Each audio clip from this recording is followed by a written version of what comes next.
Welcome to the podcast. In today's episode of the Love Disciple podcast, we are interviewing Stacie Haynes.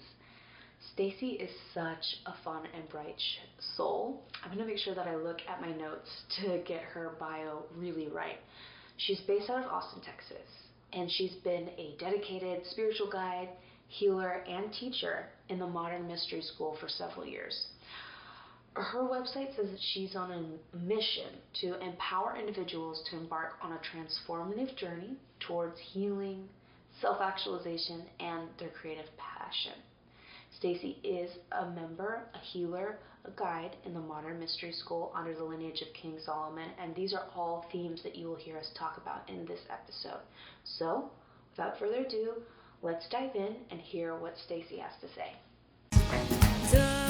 Dynamite, I'm blowing up my mind. I wanna be free, I wanna be cool, I wanna be black. All right, welcome. It's a pleasure to be here with Stacie.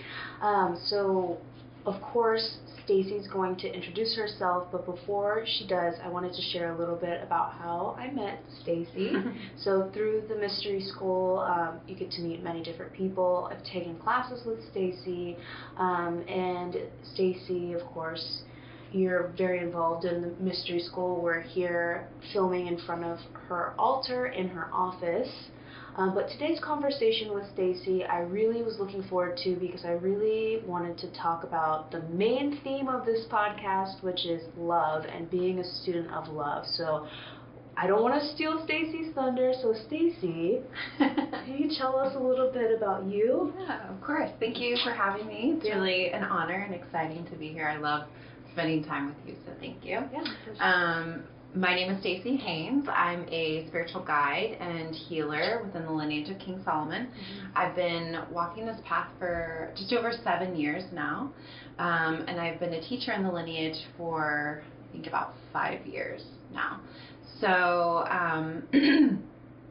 this work has completely changed my life and completely shifted my perspective of myself and my perspective of the world and my relationships and the people that I love and the people that I work with.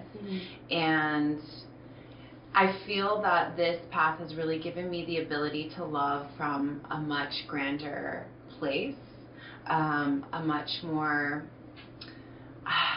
I would say, like, holistic place, because I feel like I'm able to reach this different level of acceptance within myself and others that previous to the path that I wasn't able to do.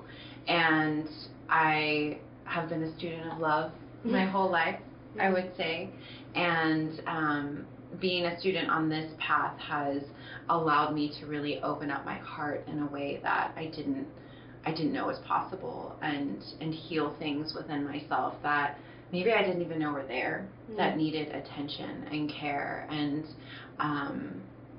it's been a really expansive process. It's been a really tough process, but I wouldn't have it any other way. Right. There's so many things about what you just said. So the main thing that struck me was that you've grown on the path, and you've been able to take that energy and basically use it to heal other people, like heal yourself, of course, but your cup overflows to other people. And whenever I sit in any initiate's room and I'm in their space, the energy definitely feels full. Yeah. So what did you experience when you first started the mystery school that felt like, wow, this is so different, I want to keep going to the extent that you have? Yeah, so when I taught the mystery school, I had just gone through a divorce, and it was the year after my divorce, and it was a really dark year because I deeply, deeply loved my ex-husband, and we were together for 10 years. We met when we were in our late teens.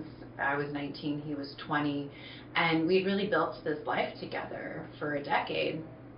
And then suddenly we were not a part of each other's lives anymore. So that was really tough for me, especially being such a devoted person, and devotion in all ways. I would say, you know. So when I found the mystery school, at that point, crystals were my gateway drug into spirituality, and I had gone to different crystal shops and gotten readings and read books on angels, and constantly asking the same question, like, am I on the right path? What is my purpose? And always getting these kind of like ethereal answers that didn't really make any sense and definitely weren't very empowering. And so when I found the mystery school, it was through another initiate who I hadn't spoken to in 10 years. We met in high school or something like that. We dated the same guy, which is funny. So we became friends over that, I guess. And so she was always posting these really uplifting things on Instagram and Facebook, and I kept being drawn to that. I didn't know what it was. Like, it's the light, it's the energy. There's this fullness, right, when it comes to initiates. And so I felt really weird, and I kept getting the message, like, reach out to her, reach out to her. So finally I did. And she's an acupuncturist and herbalist, and I was like, hey, I know we haven't talked in like 10 years, and this is going to sound really weird, but I think you might be the person that's supposed to help heal me in some way. And she's like, oh, no, it doesn't sound weird at all, spiritual people. And so we started working together, and she's very, very psychic, and she kept getting the message to take me to the mystery school. And so there was so much resistance getting us to that initial meeting at the mystery school, and I was like, mystery school, like, I've seen ancient aliens, they've all been, all the mystery schools were buried in the sands of Egypt. She's like, no, it's real. I'm like, all right. So finally we fight through that resistance. We'll come to find out, like, the location that the mystery school was at that time period was basically in the office complex behind my apartment complex. Oh, wow. So literally, like, I don't know, 100 feet from where I was living. So it's just like interesting, how synchronistic that was.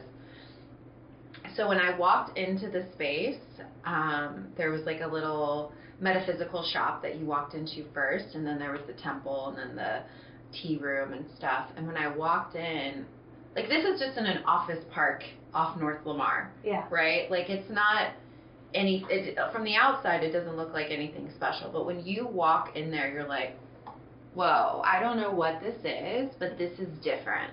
This is very different from anything else I've ever experienced before. And so it felt really magical, really mystical, and my heart kind of opened just being in that space. And then we met some people that were there. And Vanessa, your guide, who is now a friend of mine, she was leading the night. It was for a vision board night. And so prior to making the vision board, she led us through like a very short 5-minute meditation just to set our intentions. And like 30 seconds into the meditation, I was just like, whoa, this is it. This is where I'm supposed to be. This is like what I've been looking for. And it was that moment that I felt like I had finally stepped onto the right path. And even though all paths lead you to your purpose, I felt really sure in that moment that this is where I was supposed to be. And then I received a life activation the next day, I think. And then I did the Empower Thyself class that weekend. Yeah. So it was like, very fast. But I feel, and I tell all of my clients, this has to be something that you feel in your soul is right for you. Otherwise, you're not going to reap the full benefit. And those are the types of people that I really prefer to work. I will work with anybody that wants this work. But the people that are very sure in their heart that they have something greater that they are meant to offer the world, and this path provides them the framework to make that happen. Right. There's so much about the mystery school, like, energetically, that allows, like I keep saying this over and over again, allows your cup to flow over for anybody who consistently shows up for it. And as a woman in the mystery school, it's one of the few things that is not focused on buying a product Yeah. or consuming some sort of thing, like literally ingesting something, that can crack your heart open and let you feel like you have filled your cup enough to be able to serve other people. Yeah. Has that been your experience? Oh, absolutely. And you know, the biggest thing is, like, you have to do the inner work on yourself before you can help the others. Like, you cannot give what you do not have. And I think that's, like, one of the biggest takeaways, because if I'm ever feeling depleted as a teacher or guide, how can I serve my students? You know, like, integrity is really important to me, like, very, very important to me. And so I have to recognize, like, okay, I'm not feeling great. Like, I need a healing. Maybe, you know, I need to go spend time in nature, get a massage, like, go to the spa, because those things really fill me up. The biggest thing that fills me up is being in nature and having an experience of wonder and awe. That will fill me up for, like, weeks, if not months. And so over the past couple of years, I've made it a priority that in December, I take, like, a week to myself to go immerse myself, like, in a beach somewhere, maybe do yoga. I've done, like, 2 yoga retreats the past 2 years in December, and that has been such amazing fuel to help carry me into the new year and help me to be a better teacher, be a better guide, be a better healer. That's so interesting that it's what nature that does that for you. So you spend time alone, sequestered away from everybody, and that fuels you for an extended period of time. Yeah. Right. When we were talking just a couple days ago about preparing for this podcast, I remember one of the things that you mentioned wanting to talk about was about the feminine energy and the masculine energy, and that being something that is really, really important right now in our collective around the world. Can you share a little bit about, like, what that energy is and what you see going on? Okay, how much time do we have now? So masculine and feminine energy, if we want to distill it down, masculine energy is the force and feminine energy is the form.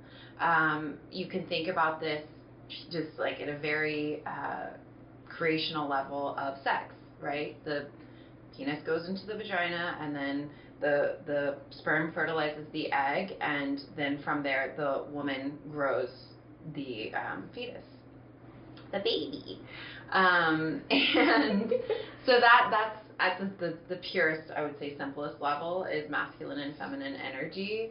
And it doesn't necessarily have to be male or female, because every individual, no matter what you identify as, you have masculine and feminine energy within you. Yes. And we all need that to create, and we all need that to be of physicality. Like, it's important. And I understand it's, like, controversial and stuff, but we're not talking about that right now. What I do see is a lot of distortion around masculine and feminine energy, and I see a lot of blame being put upon men. And it's funny that we're talking about this, because there's actually, like, an Instagram reel that was supposed to be, like, funny, like, but blaming men for all of women's problems of, like, menstruation and stuff like that. Like, all of women's problems start with men. Oh, that's funny. And I feel like, first of all, ladies, like, we're giving our power away. We're giving our power away to someone else, saying, like, you're the cause of my menstruation. Well, actually, if we want to get down to it, like, biblically, not really. Like, Eve was the one that ate the apple, and then that's why she got a period, because that was, like, her punishment, was to, like, have, you know, birth pains and all of that. Anyway, we won't get into that. I love to get really nerdy about the Bible. But the problem is, I feel like men are being just beat up a lot. And so because of things that have transpired in the past between men and women, like, this has now given women the free range and right to just beat men up, hate on them, and degrade them. And I just feel very passionate about correcting the women in that, and inviting them to take some self-responsibility, and inviting them to really look at whatever the masculine mirror that is being presented in front of them, whatever that may be, is a reflection of them in some way. And if we can all start taking, every single person, take personal accountability and responsibility for themselves and their lives, this world would be completely different. Completely different. Along with acknowledging, celebrating, and congratulating the divine within each individual. But the divine is both masculine and feminine. So it all kind of ties back into that. I hear you say that, men are kind of being beat up or targeted. It kind of feels to me like when I zoom out and look at history and how masculine and feminine forces have been interacting, it seems like there was a time, a long, long time ago, when men knew that to worship the goddess is the most divine thing that could be done, and then somewhere along the line, like the peak of the divot in this time where men did not do that, and where the feminine was repressed, in my mind, was like in America in the 17th to 20th, 21st century. It was just, there was a time where legally women, within the legal system that we were operating, we kind of wove this net for ourselves collectively. And now the pendulum is swinging back. And many people that I know see that as an overcorrection. And so there's so many different ways in which spiritual teachers and healers have approached balancing that situation. So you and a couple other people in the mystery school I know have focused on balancing by helping women really take their power back for themselves.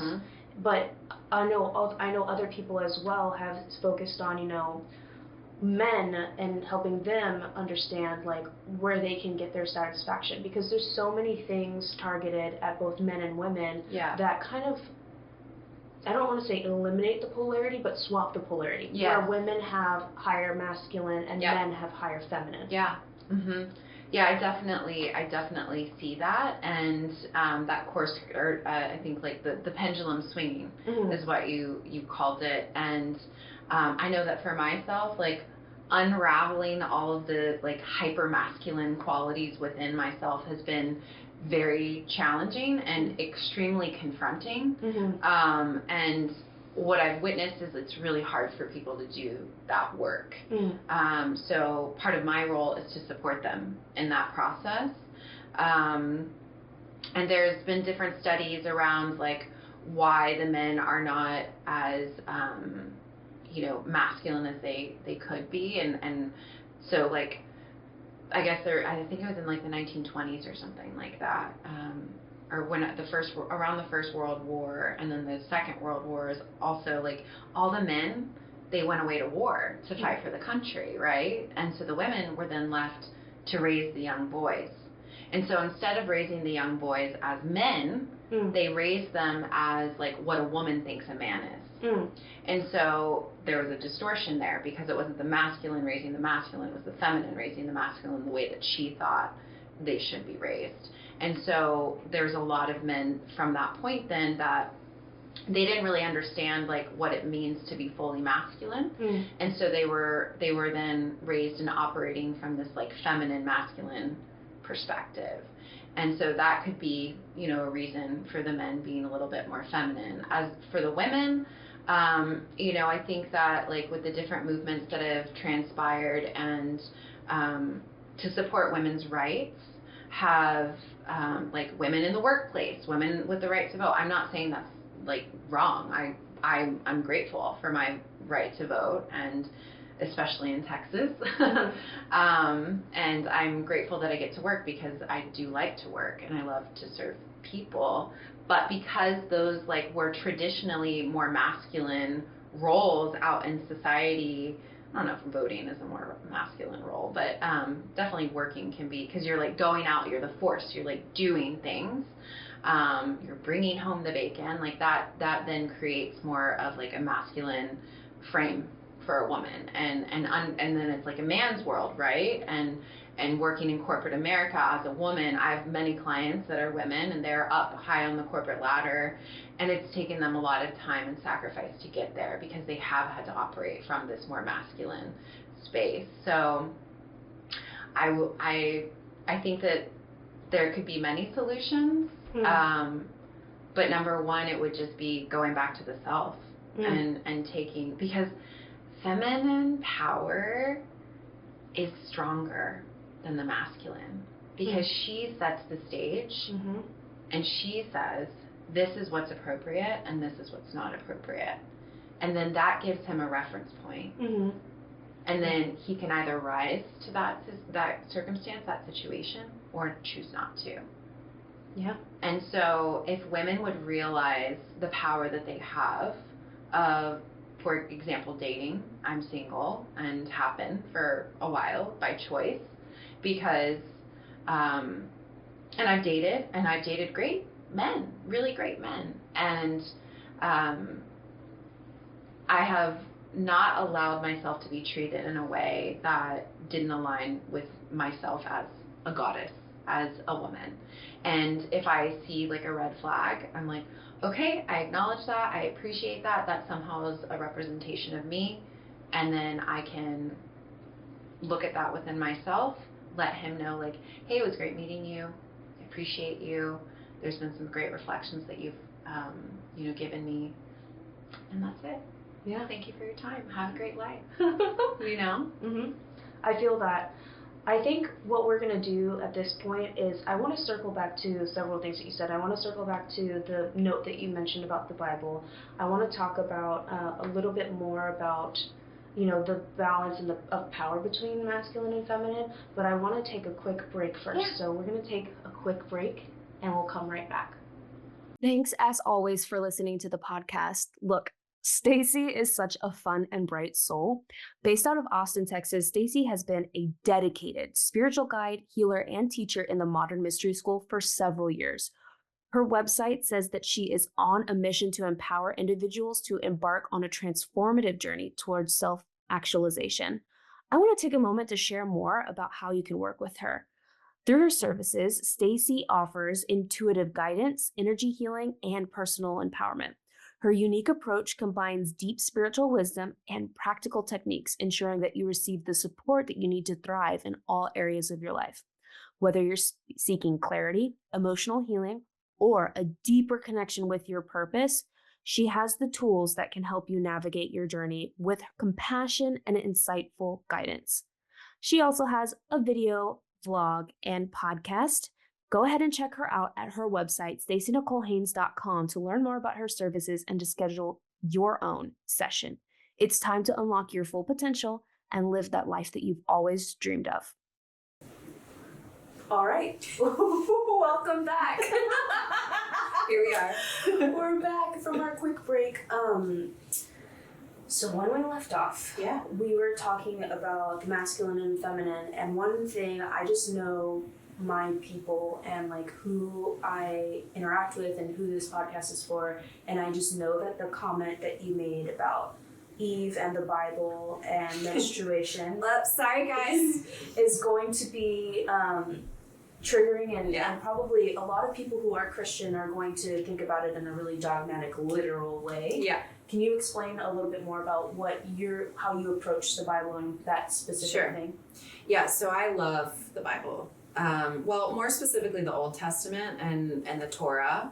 So the 5 books of Moses, the first 5 books, Genesis, Exodus, Leviticus, Deuteronomy, and Numbers.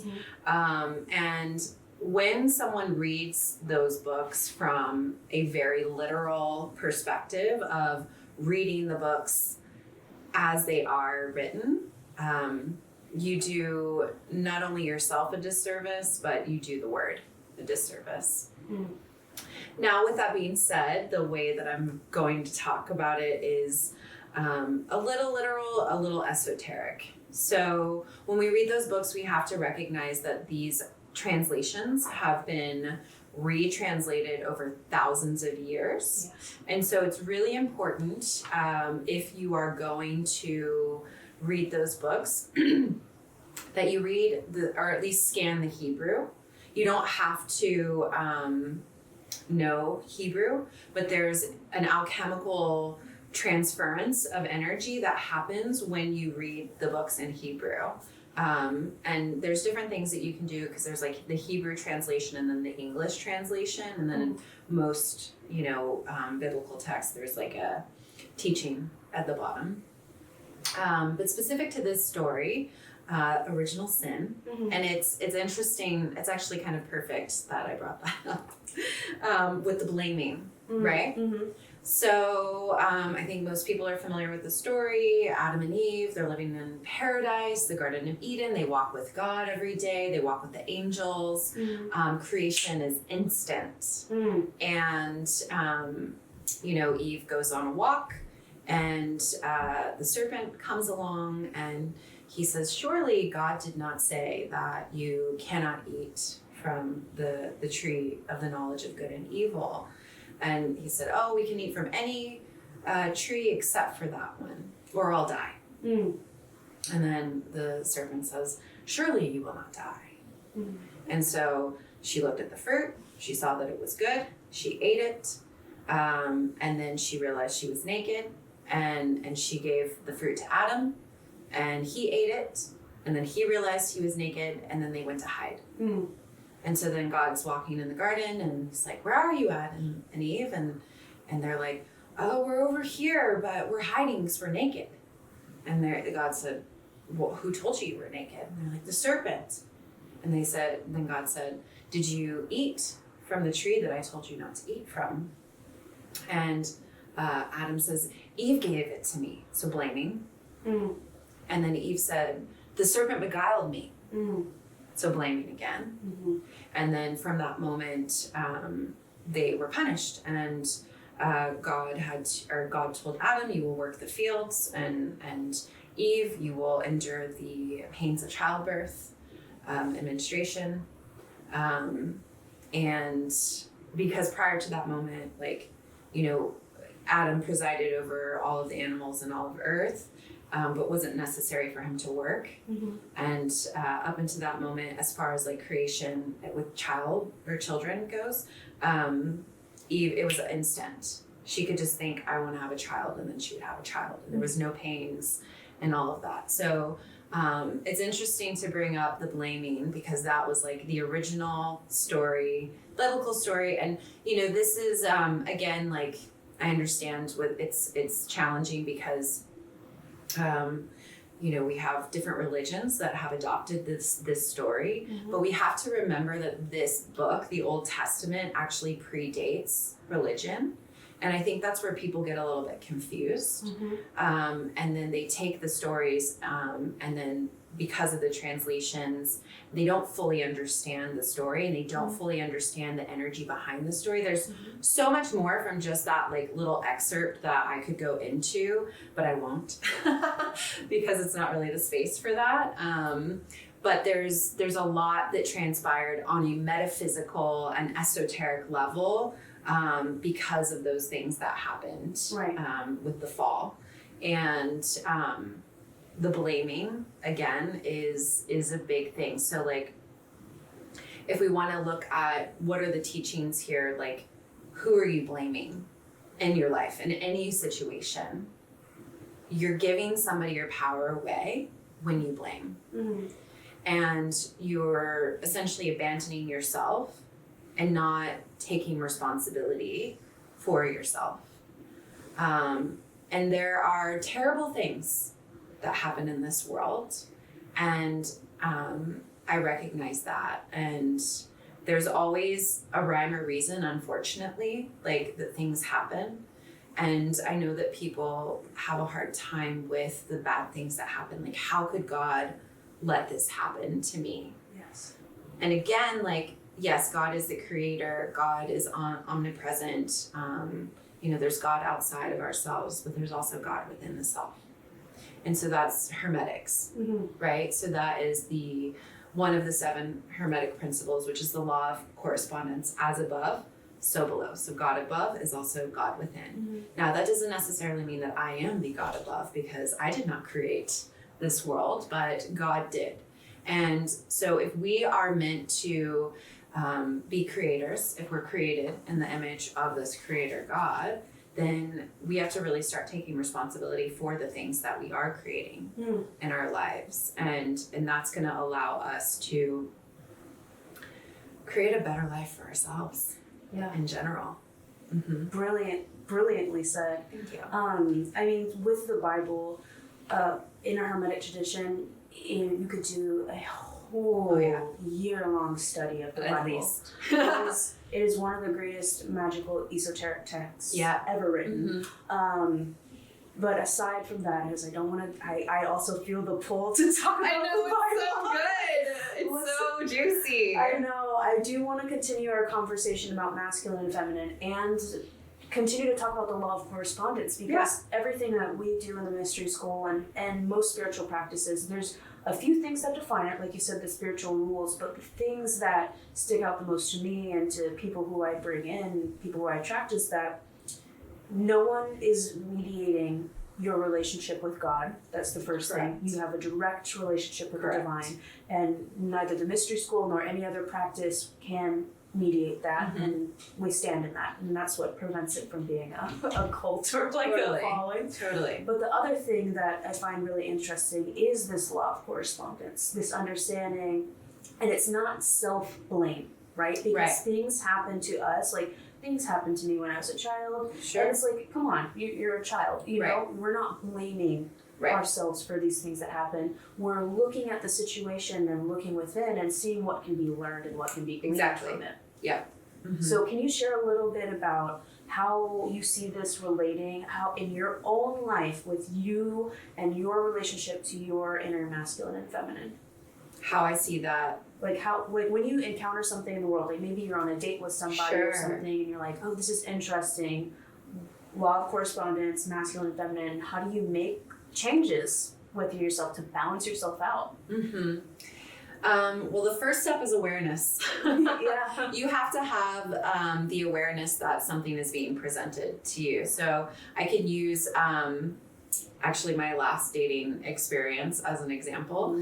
So I met this guy online, and I'm pretty quick about like going up, like I kind of have like a mental checklist of like alignment. Is this person in alignment? And there was something casual was on his profile, and I can't remember exactly what it, because sometimes I'll be like, oh, this is a red flag, but I'm gonna give him a pass on this, you know? So there was the first self-abandonment right there. Because I'm not looking for something casual, I'm looking for my partner in life to co-create with. So anyway, we meet, we chat online, it's cool. I'm like, all right, let's meet. So we go to a restaurant, and I like to be very upfront with, I like it when a man makes choices, tells me, like, makes the plans and tells me where to go, like, kind of thing. So he did that. He did a great job. He's like, okay, we're going to go to this restaurant at this time. And he did make a reservation, and he was a little late, but you know, whatever. I think I was early. But I really prefer when they're waiting for me. Anyway, so we have a great date, amazing conversation. I'm not impressed by your status, your car, your home. I'm impressed by what you're doing for the world. And this man is doing a lot of really cool things out in the world. And he's intelligent, and he's funny, and he's charismatic. And I'm like, yes, like this guy's great. You know, very handsome, put together. It was a nice restaurant. Because a lot of men don't want to make that type of investment up front. And I get that. Like, I totally understand that. Because they've been burned by all the women that are like, you're the problem. So anyway, we have a great date. He asked to see me again. I'm like, great, I'll see you again on Saturday, whenever. We have a phone call on Saturday morning. And somehow the topic of my divorce comes up. And then he asks me if I have a good divorce lawyer. And I'm like, why are you going through a divorce? And he's like, well, I'm just, I'm like, are you married? He's like, I am married. Okay.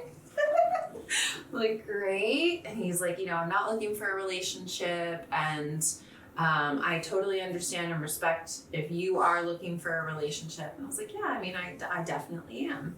That's where I'm at. And so we'd talked for a little while, and then that was kind of it. And so then I just, after that phone call, I was like, all right, self, what is this teaching me? Like, I feel like I, have been very clear about the things that I do and do not accept, and I'm looking for, and I'm available for. And that it kind of threw me for a loop of like the marriage thing. And,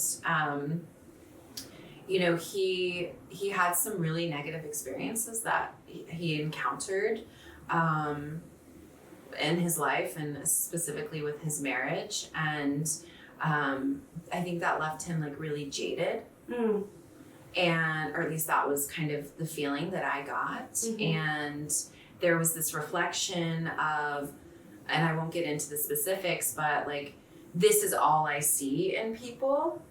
And I asked him, I was like, are you familiar with like, if you're looking for something, that's all you're going to see. Mm-hmm. But like, if you look for something else, you might see that. He's like, oh yeah, the law of, the vibration and like, blah, blah, blah. I'm like, okay, so this is all you're seeing. Mm-hmm.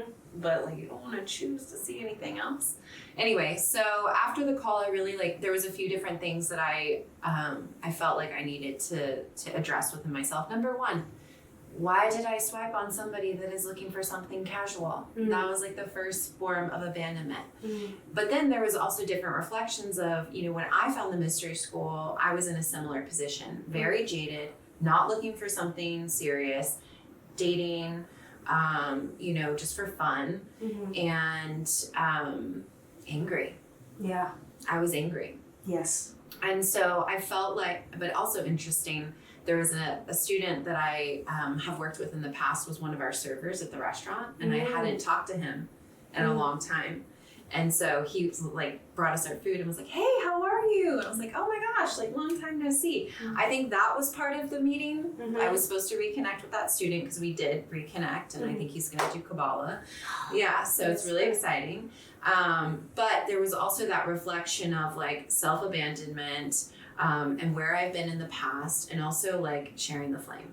Mm. Because I told him, I was like, I think you're really magnificent. I see your soul. It's beautiful and it's radiant. And I believe that we met for a reason. I believe that every person we meet is for a reason, and it's a reflection. Mm-hmm. And I have found a path that really helped me when I was in a similar space that you are now. Mm-hmm. And if you're open to it, I'm happy to send my colleagues information. And so I did. He was open to it, and so I sent that information.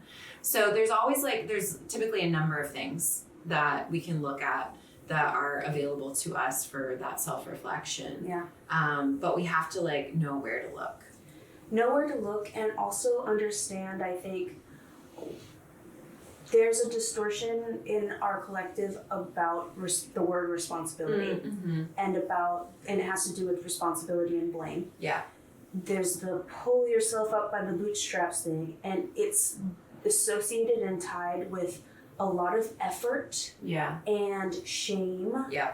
And intentional confusion. Yeah. And the way that I've found has been just really so easy to work with, so fast, so quick, is that whenever something happens, I look at it, just like you said, you go on the date, you swiped on the person who was casual. I've done even bigger versions of that recently, not with dating, but within friendships. Sure. Giving things to people who I knew weren't capable of receiving those things, for example. And they behaved in a way that's predictable, and I felt myself getting angry about it. I felt myself getting outraged about that, and I definitely did that. But also, the sun rises in the east and sets in the west. The tides come in and out. If you give a dog a bone, the dog is going to chew on the bone. And if you meet somebody who behaves in a certain way, and you provide a stimulus for them to behave in that way towards you, then they're going to behave in that way. Mm-hmm. And it's a simple input-output system. Yeah. And if I expect anything else, then I might as well get ready in the morning and put on my big clown nose and my clown makeup and go out and tell jokes, because it's just a ridiculous situation to expect anything else. There is an element of difference with human beings. Sure. If they're intentionally being conscious, because people who make an effort to be conscious and grow, they understand that, yes, we are simple input-output systems, but there's an element of autonomy and responsibility. Yeah. And that fundamental, if that isn't there in somebody, then I've learned, I can't, that my relationship with them will simply be input-output. Mm-hmm. And with myself, it's a similar thing, I take an action and I experience something. If it happens over and over again, I can say, okay, this is either a system that's happening outside of me and I can't control it, or it's something that's happening inside of me and I can control it. And if it's something that's happening outside of me and I can't control it, perhaps I can go look in a different place for something to have a better outcome. Yeah. Mm-hmm. So when I look at it that way, it's very impersonal. Yeah. It's so impersonal that it's like, if something bad happens and I look within, it's not like, oh, you're a bad person. You manifested this.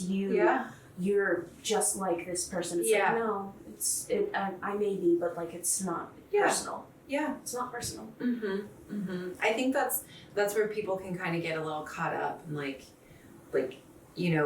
getting offended by because I could have been offended by like a lot of the things that were said. I was offended for you. I was like, he's married and just didn't mention it. I mean, they've been separated, I think, for 1.5 years, which is cool. Like, I get, like, I've been divorced. I've been through the process. I know that it's messy and you make the choice. I don't want to be with this person. But I have a rule, like, I don't really care to date someone that is less than 2 years out from finalizing their divorce, because there's healing that has to transpire. I've been there, and there's a lot that has to shift. So and then men have to play, like they want to play, like I give that to them, like I played, so I think it's important just to like create the boundaries for yourself. And then don't overstep your own boundaries. Don't abandon your own boundaries. Yeah. Very, very challenging to build those. Totally. Because first you have to figure out, I have a boundary here. Like I have a boundary. If you're 2 years or less than 2 years out from a divorce, like that's not going to work for me. But it's hard because sometimes like humans are amazing, and you sometimes will develop like, and this guy was great. There were so many wonderful things about him. And who's to say that once he is divorced, things would shift? Maybe, I don't know.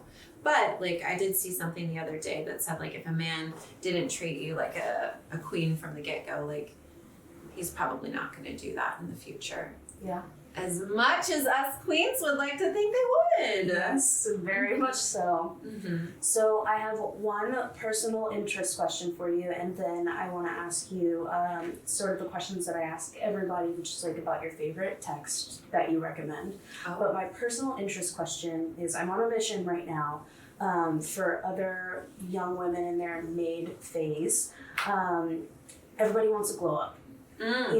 Whether it's an energetic glow up, a physical glow up, and the messaging around what it means to be a woman is very confusing and hard to navigate. And if you are someone who's just entering the world as a young lady and you want to become a woman, it's like, where do you go? Like, what are some options that are available for young women to consider looking to or exploring or investigating if we're like, okay, I want to healthily embody the feminine? Like, what are some tools or things that we can look at? Okay. I'm trying. So are we thinking like more accessible or? I mean, anything at this point. Anything. Is there a show that we can watch? Is there a book that we can read? What are some practices that we do? Anything. Sure. Well, I would say first you have to have an awareness that you're not in your feminine. The awareness is always the first step to creating any change in your life. So I guess we're there. And I think that, really like I feel that the feminine is really in her body and she's in touch with her senses. And so perhaps like the best way for you to start that initial connection is to get in touch with your body, to move your body in a way that feels really good and nourishing. And maybe it looks a little weird, but you're like, ooh, this feels nice. You know, just kind of like moving in a way that feels nourishing to you. And then working with the senses of like taste, touch, feeling, smelling, and I guess knowing too, because the feminine, she knows. She knows a lot. But working with those senses in maybe, you know, putting some essential oils in your bath, taking a rose and like feeling the way that the petals feel on your body, and really like taking in every moment as much as you can into your physicality. I feel like that's really important. And as you begin that practice, maybe start your day with like a little bit of movement and some smells and tasting some just like really nourishing foods. Like sit there and like, you know, if you have a strawberry, right? Like take the strawberry and look at it and like, oh, this is juicy looking strawberry. It's so red and green, and like look at the little seeds, and then like close your eyes and smell the strawberry and really take that scent in. And then, you know, take a bite of it and taste it and feel the different textures on your tongue. And then as you swallow it, you know, you can feel that, and maybe you'll feel the nourishment of it later on in the day, or maybe it's instantaneous. Some food is like instantaneous like that, you know. But like, I think for the feminine, like going from a more masculine world where you're out and you're doing so much, like there's not as much feeling that's happening. There's not as much presence in the moment or the body. And so like taking the time to really be, because it's feminine embodiment. Embodiment. So I think working in that space of being in the body and awakening the senses of your body is a really beautiful way that you only need yourself. Yes. Oh, bravo. That's amazing. That's absolutely brilliant. And if anyone's curious about a text that supports what she just said, there's a text by Regina Hauser. I don't know how to pronounce her name, but I'll be sure to link it. It's called Pussy, a Reclamation. Okay. And everything that you just said was in that book. Mama Gina. Mama Gina. Everything that you just said is in that book, which I know that you weren't directly referencing that, but there you go. It's a universal feminine practice of embodiment. So that's amazing. And with that text being recommended, what text would you recommend for folks who are exploring, or what text has helped you? Share something with us. Like any text? Any text. Oof. I would say like my favorite, probably the Zohar. The Zohar. It's an ancient Kabbalistic text that was originally a verbal tradition, much like the mystery school is a verbal tradition. And then I think in the first century, or maybe, the first century, it was put into, no, it wasn't the first century. Anyway, maybe like 1000 and something. It was finally like put into text. But the Zohar is like, it's the commentary on the Torah. Ah, okay. So it's very esoteric. As far as like reading it for the first time, I recommend scanning the Hebrew again, because there's a magical, energetic, alchemical transference of energy that happens when you scan the Hebrew. You can of course read the English translation, but it might not make that much sense. If you want it to make sense, I recommend the path of initiation. Fair. Because there is, again, an energy transference, anchoring the spiritual into the physical that happens, that allows you to receive those deeper teachings at a much deeper energetic level. Fair. Very fair. All right, well, thank you for taking the time to chat with me. It was brilliant. I had a great time, and I hope you all enjoyed this episode. Stay tuned. Dynamite, I'm blowing up my mind. I wanna be free, I wanna be cool.